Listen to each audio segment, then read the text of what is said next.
Sayasha and Semno Asedia Arahosemwa Ababeka Yesano HSA Tipa Track bi eni ka bia ba kwa no so ekita eye fango akwakonya kwanhia ewo eye temamoto we kwan no esonam so ama nipa ba ko afemu tonananom ewo ensedo nipa miensa ena babeto dwase wonom so prepare mu odi asabre wonom eja yarehwe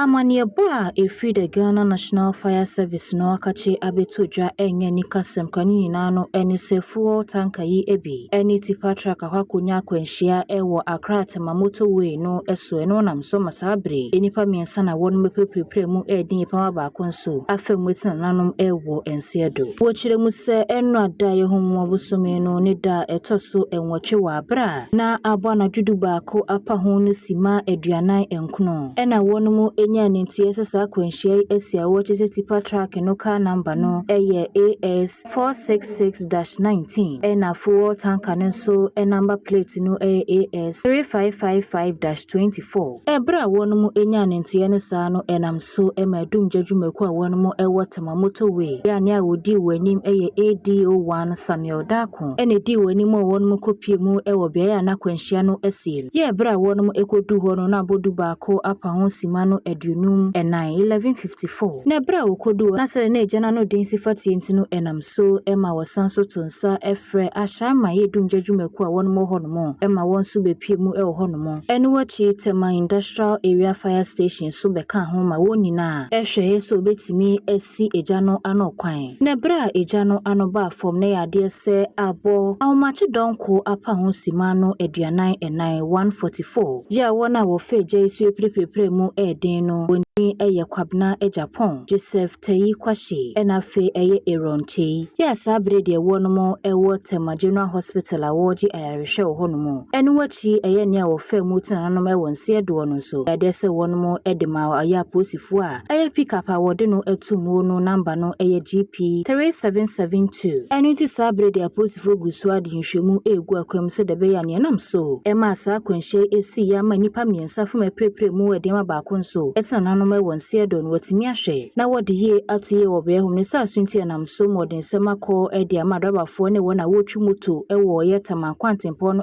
eso bibia enhwe se traffic a ache no wonmo ebedi susase de be ye no ni betimi abosanse ogusu a ehwe so betimi ede ye atoye ewo be honomo